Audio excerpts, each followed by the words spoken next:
Okay, so today we're going to look at 14.4, surface area. And first of all, I just kind of want to refresh, when we think about just looking at the words, we're still talking about area. Area is our noun, and surface is our adjective describing what kind of area we're talking about. So when we discussed area, area is always two-dimensional. Okay, two dimensions. Usually we thought of length and width. We thought of base and height. So either way, length, width, base, height. Well, we always had two dimensions that we were talking about. Okay, side times side. So surface area is still going to be units squared, or square units, because we're only multiplying meters times meters, feet times feet. All right. Now, again, I like to start with visual. I like to start with descriptions. So when I think of surface area,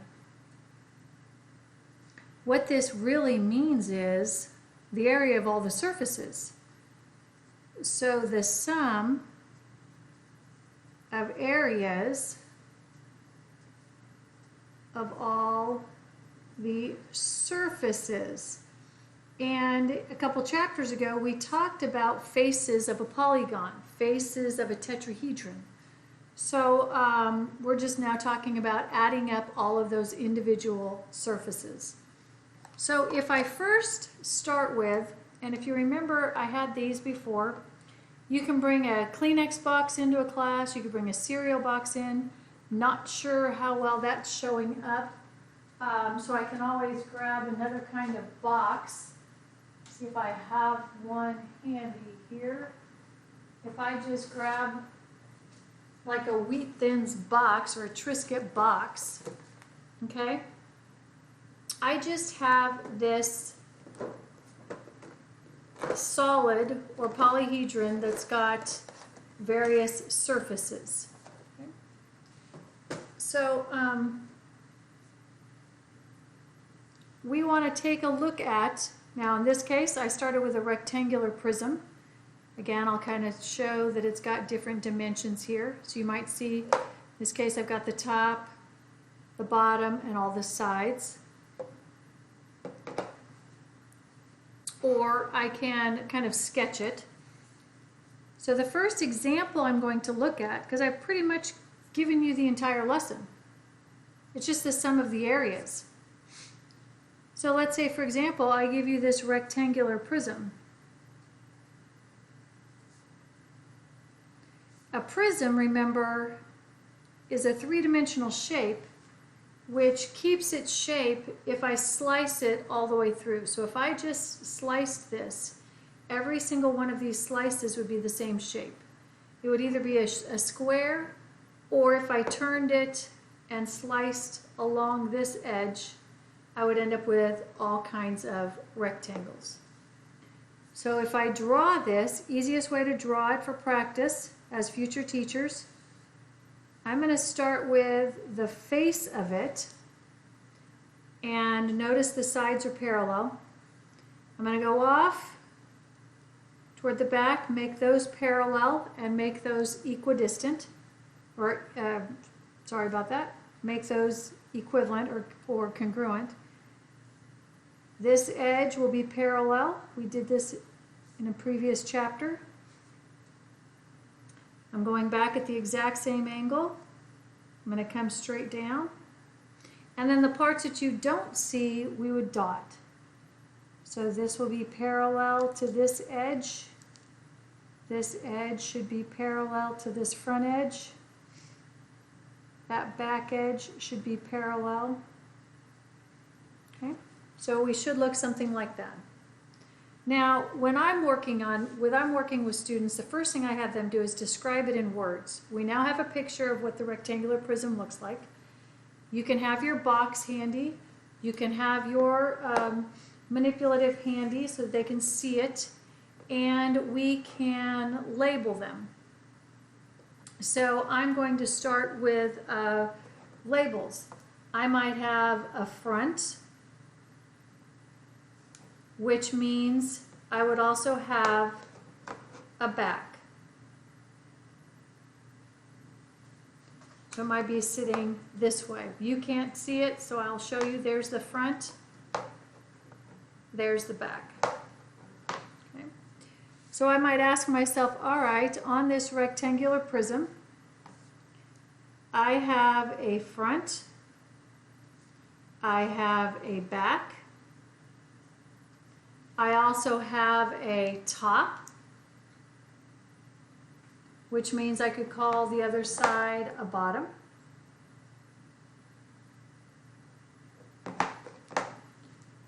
Top, bottom, or base. And am I finished? No, I've now described what these four sides are, but I haven't done anything about these two end sides. So I could just call them the left side and the right side for now.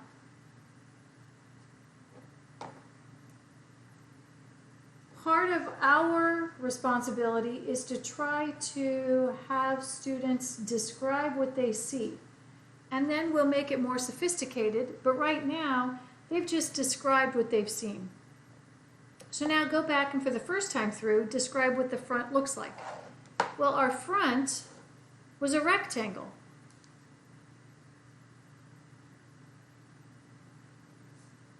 Our back was a rectangle. Our top is a rectangle, which means the bottom is a rectangle. And for this particular shape, our left side, oh, I forgot to write on it, our left side happens to be a square,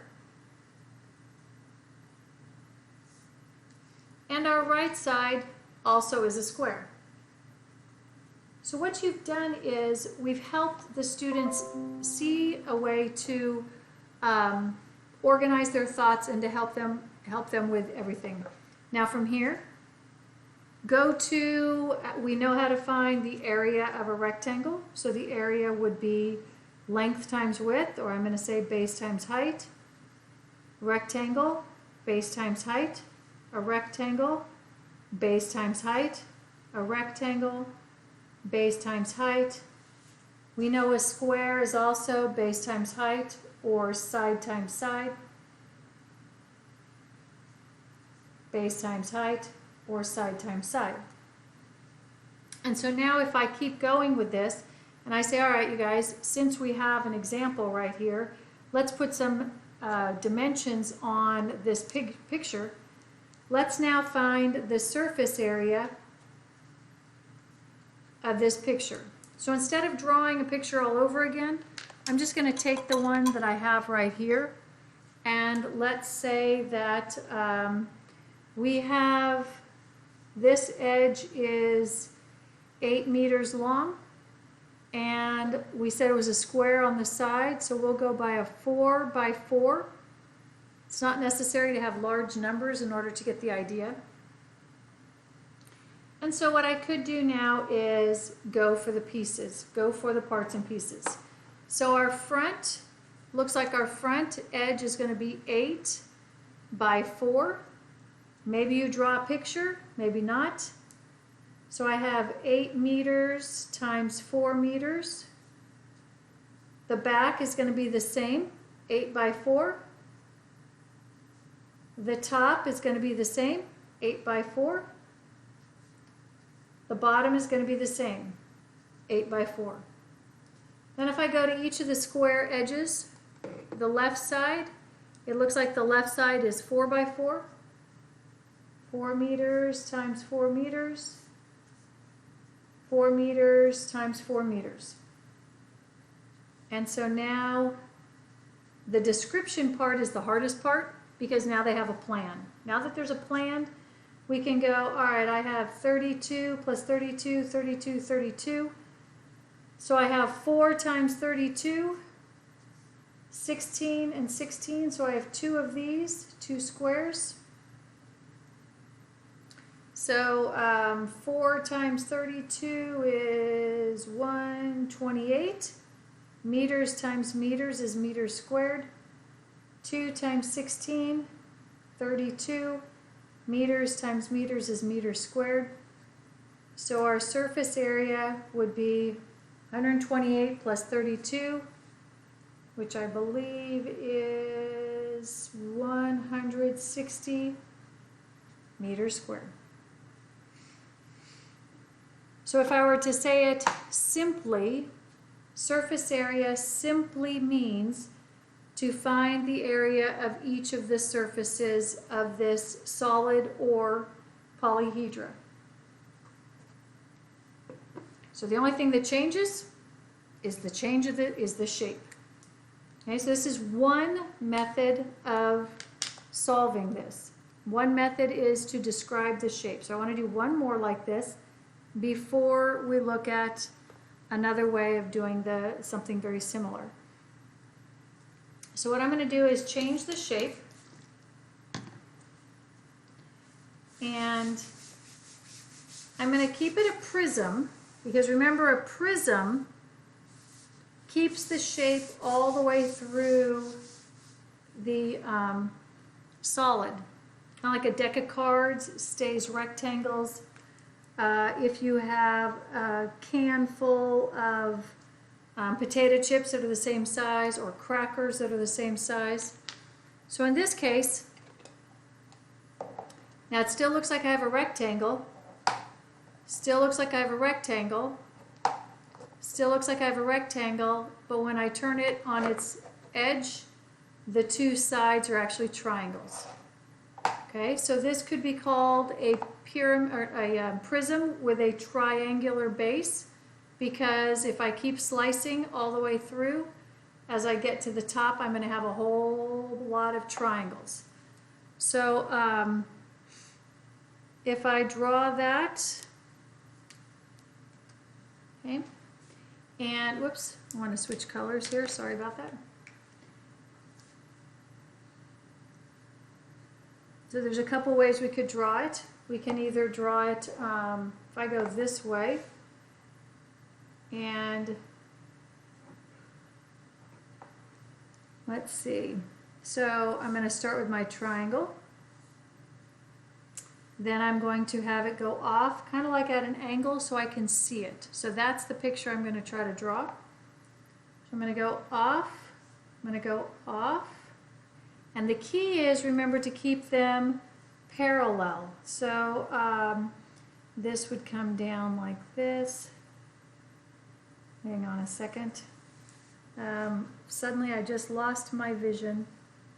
I'll come down here, down here, down here, and there we go. Okay. So I tried to basically draw this perspective for you. Okay? So what we want to look at is, and let's put some numbers on here. Again, I want to keep the numbers reasonable. So I'm going to make this 10 inches deep. Let's go 8 inches. And now, because I have a couple things going on, you'll notice one of these faces is a rectangle. So I need to give you that edge, and let's make it a nice number. Let's make it, how about 6 inches? But I also have a triangle, and we know to find the area of a triangle, I need the base and the height. So I'm going to tell you that along this lateral face, I'm going to tell you that that is the same as, it's not drawn to scale, so I'm going to say 3, which actually is going to make this over here a 5. Sorry, I changed that. Make sure you change that 6 to a 5. And now let's describe what we have. So you've got one student who may say, all right, I don't know where to start. It's too overwhelming. So let's just describe the surfaces. So you could start with the front. So I'm going to call this right here the front. Okay, so it's kind of lined up like that. So we might have the front right. And we could call it the back. You can kind of see it there. So maybe this is the back. Or you could call it the front left, depending. And if this is the front and this is the back, then you could call the other one the bottom.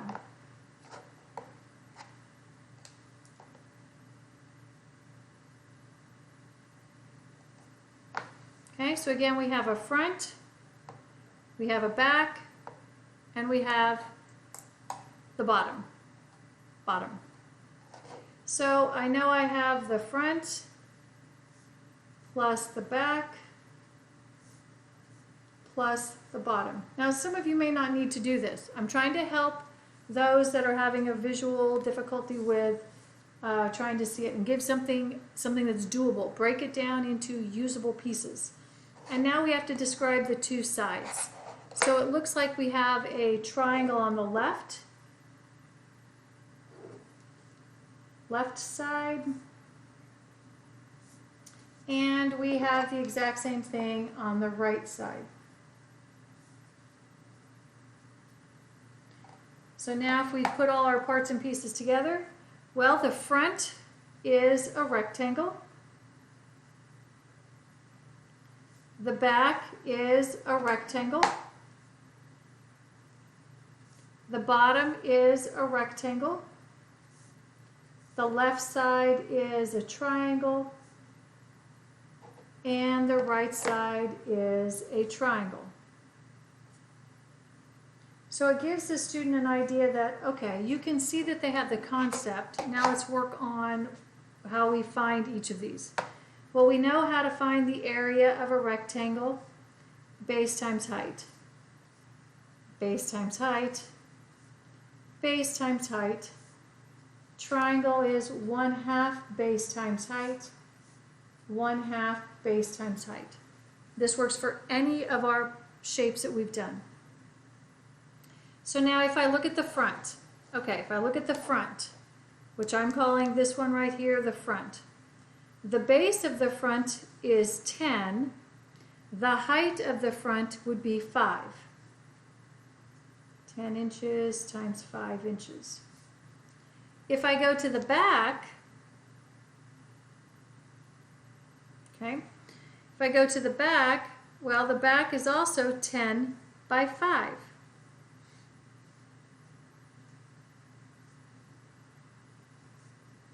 And the bottom's different. So I guess I need to tell you this other edge is 5.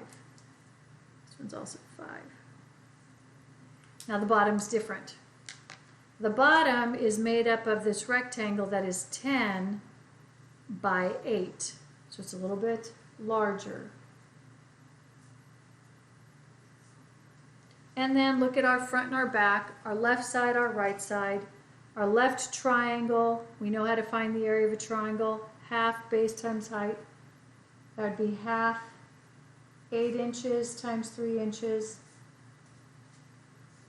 And the other end is the same, 8 inches times 3 inches. And now the rest is arithmetic. 50 inches squared, 50 inches squared, 80 inches squared. 1/2 of 8 is 4. 4 times 3 is 12 inches squared. 12 inches squared. So if we add this up, we get 100, 180, I believe we have 204 square inches, or inches squared. Okay, so one way to find surface area is to literally write it out and break each one down. But others may go, you know what? I don't like that. It's too wordy. I need to see something. So we could also go back and use our method that we did when we talked about our polyhedra and our prisms and use a net. Use a net. So let's say for example we have, well, let's come up with an interesting one. Here we go. Let's say that, I think I even have one. Here, we'll do this one. We'll do this shape right here, okay? So I think you can see it. I have a pyramid. So each of the sides is a triangle because pyramids come to points. And this time I'm giving you a base that's a square. So this is a pyramid with a square base. So let's say we want to use nets.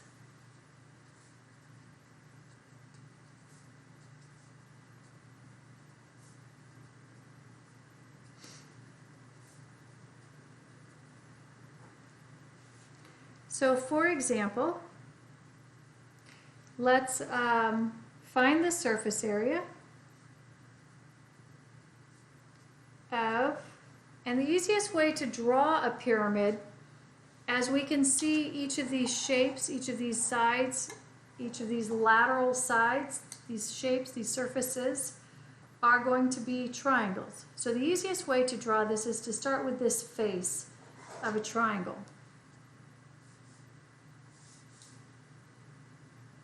Actually, I'm going to do it different. This might be easier actually for a lot of us. Let's start with the square base. Try this instead. I apologize, have you start over. Since the base is square, I'm going to start there. Then draw your apex. That's this peak right up here on top. Can't call it a vertex because it's a three-dimensional shape, so it's an apex. And take each of these vertices and connect it to that apex.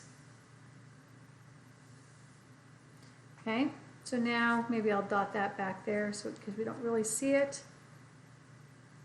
Okay, and so here you have a pyramid with a square base.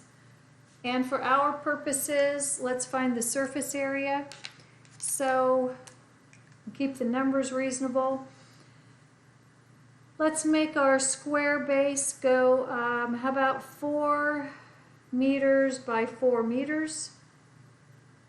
And I could go ahead and tell you that this edge is 12 meters, but we may not need it. But I have to tell you what this, kind of like this height is, this lateral height. I need to tell you that because we're going to need to find the area of this triangle. So I've given you the base is 4. I need to know this lateral height, this height that's along that lateral surface. So let's make this lateral height that's along this face. Let's make this 10 meters so that our numbers are just nice numbers to work with. Okay, we can do the exact same thing we did before by describing each of the surfaces, but we could also use a net.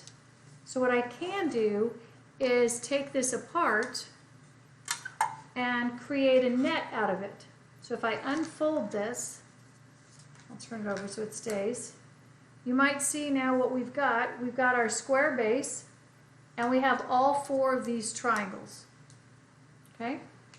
So by using this net, and just to make it a little faster real quick for me, I'm going to, it's not going to be drawn to scale, but it'll go a little faster. You'll get the idea. What's really nice about this particular manipulative is you can see where the dotted lines would be, because it's where all these, it's where each of those edges are, where you would fold them. So I have each of these edges creates our base or our fold lines.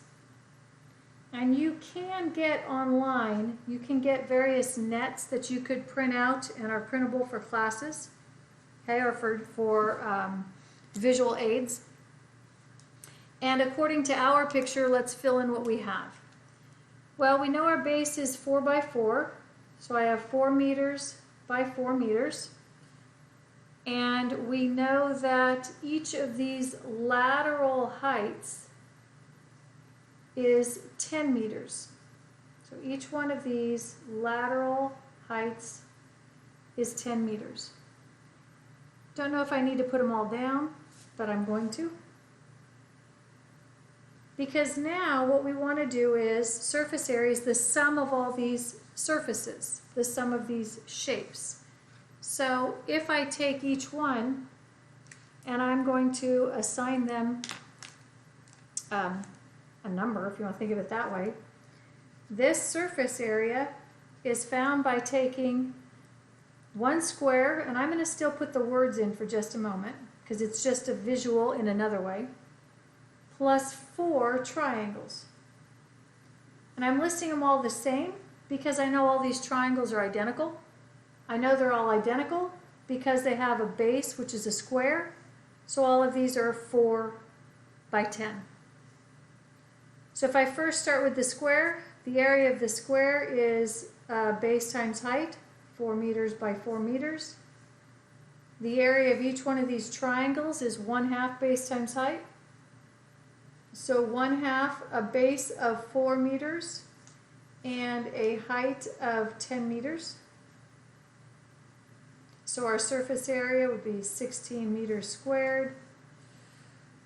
4 times, half of 4 is 2 times 10, 20 meters squared. 16 plus 80.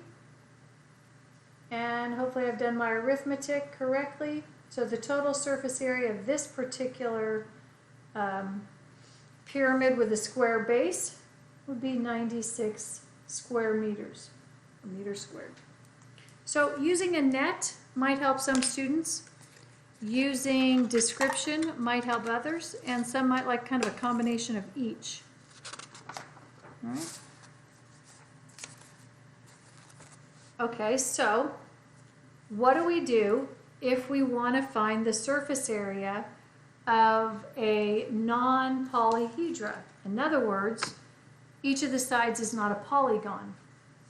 But let's take a look at a very common very common three-dimensional object, like a soda can. I don't happen to have one. But a soda can would be a cylinder. So the surface area of a cylinder.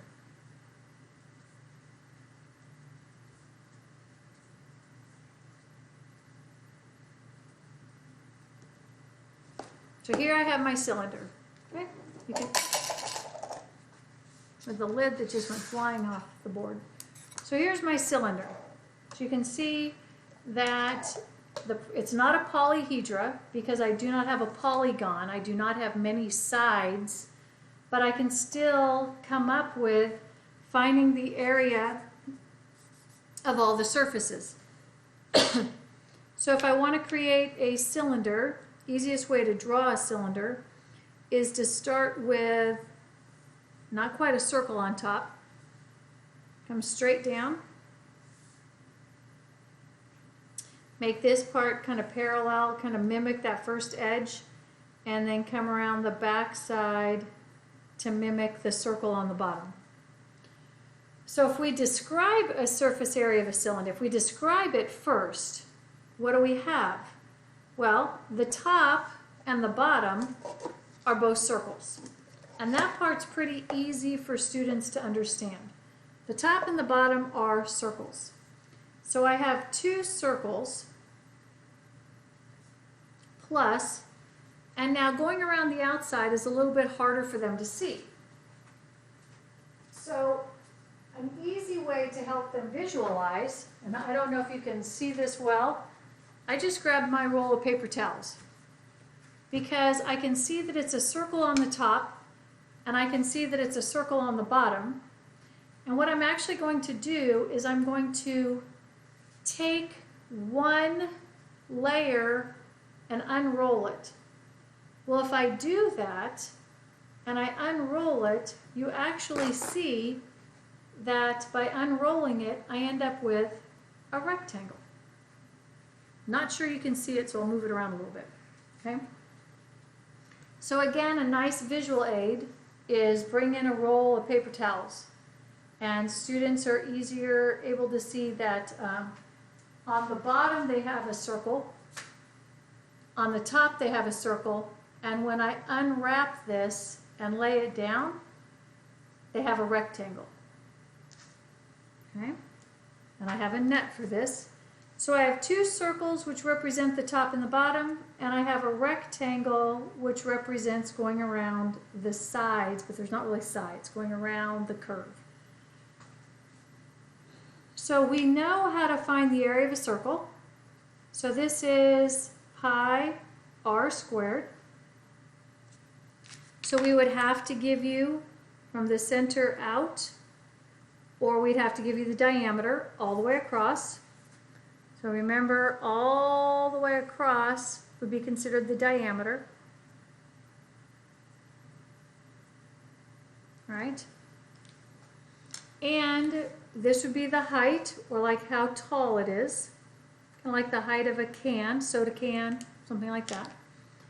The key is this rectangle, because remember how we found the rectangle.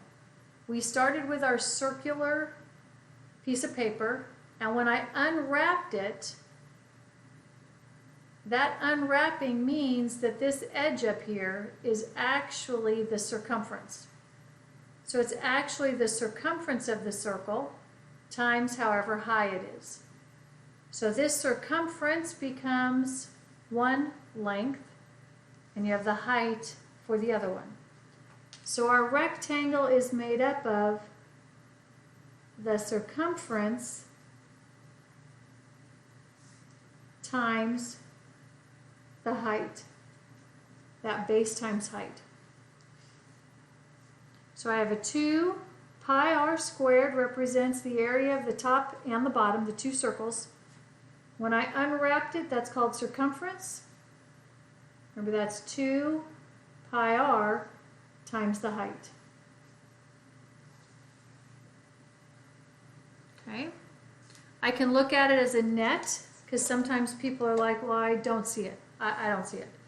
So if I have my cylinder, you can see here's my cylinder, where it actually almost looks like a square or rectangle. Here's my circular top. Here's the circular bottom. If I take this out and I unwrap it and I lay it flat, you'll notice I have two circles and a rectangle. And that again, I went all the way around it, so that was the circumference times the height. Okay? So if I put numbers on this so that we can use this as our example, actually we'll do a different one. All right, so let's take a look. Let's say, for example,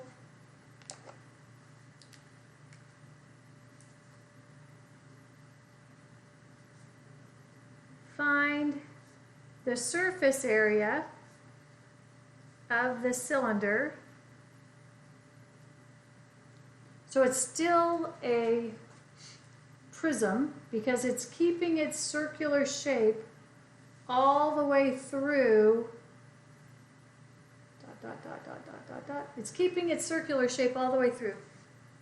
So if I slice this, the idea is I've got a bunch of circles. I want to just wrap it or something around the edges. So let's say that this diameter all the way across is 10 inches. Let's have a height of 18 inches. And actually, I think that's all we're going to need. That's all we're going to need. So our surface area is two circles, so 2 times pi r squared, plus that rectangle, which is made up of circumference, 2 pi r times the height. And that pen is about gone, so I'll throw that one out. So what do we have? Our surface area is 2 times pi r squared. Well, if I know the diameter is 10, since the diameter is 10, that implies the radius is half that. So this would be pi times our radius, 5 inches squared, plus 2 pi times our radius of 5 inches times our height of 18 inches. So that gives me 2 times 5 inches squared is 25 pi inches squared. 2 times 5 is 10, times 18, 180 pi inches squared. Remember, pi is just a number. You do not need to convert it to 3.14 unless asked. 2 times 25 is 50 pi inches squared plus 180 pi inches squared. If I combine like terms, 50 pi's plus 80 pi's give me 230 pi inches squared. I know it's supposed to be inches squared because we're still talking about area. All right, so we can still have that lateral side of a cylinder because if we unwrap it, we can make it into a rectangle, and we definitely can find the area of a rectangle. So the only shape we're going to take a look at that we cannot unwrap into a net is something that does not have a polygon on any side, and that would be a sphere. That would be a sphere or a ball.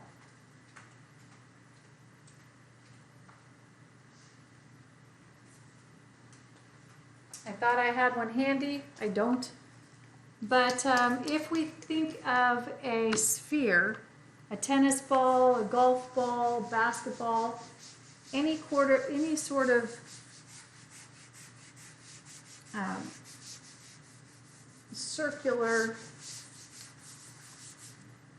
Okay, circle's not a polygon, so I cannot add up the surfaces because it doesn't have any polygons for surfaces. So the last shape we're going to take a look at is the surface area of a sphere. And a sphere is a circle no matter how you look at it. So the easiest way to draw a sphere is start with a circle. And then I'm going to kind of do this little smiley face and go the other way to imply that it's going to be a circle all the way around. And what we need with a circle is we need to know a radius, because if I know the radius, it's going to go in that direction in all dimensions. So here's the radius of that circle, which is the radius of the sphere, because it's the same in every single direction. So no matter which way I go, not just left and right, but diagonally, up and down. So it's 3D. It's a three-dimensional ball. Okay, it's a sphere. So the surface area of a sphere is found by taking 4 pi r squared. And I can talk a little bit after next section as to where the 4 comes from once we look at volume. But you'll notice pi r squared, there's your area of your circle. Okay, the 4 again, I'll address again next section when we do volume. So let's say we have, Find surface area of a sphere with diameter of 10 centimeters. So I'm going to draw that for practice. So I'm going to start with my circle, then I'm going to go my circle the other way. There's the center. But this time I'm giving you the diameter all the way across is 10 centimeters. Well, again, always start with your given. Always start with what you know. In a proof, we call it the givens. It's always a great idea to start with what you know, fill in what you know so you can figure out what you don't know. So we know that we start with a 4 pi r squared. So we have the 4, we have the pi, and we know what the radius is, because if the diameter is 10, well, it takes 2 radii to make up a diameter, so our radius is 5 centimeters. So that's going to be 5 centimeters squared. 4 pi, 5 times 5 is 25. Centimeters times centimeters, there it is. There's your area, centimeters squared. So our surface area of this sphere would be 100 pi centimeters squared. And we're done. Okay, so we looked at polygons, and if they end up with polygons, simply add up each of the sides. But with a sphere, we don't have any sides, so therefore we have a formula that's based on the area of a circle. All right, so that takes us to the ends of surface area. Hopefully that was helpful, and I'll see you next time for, I believe it's volume.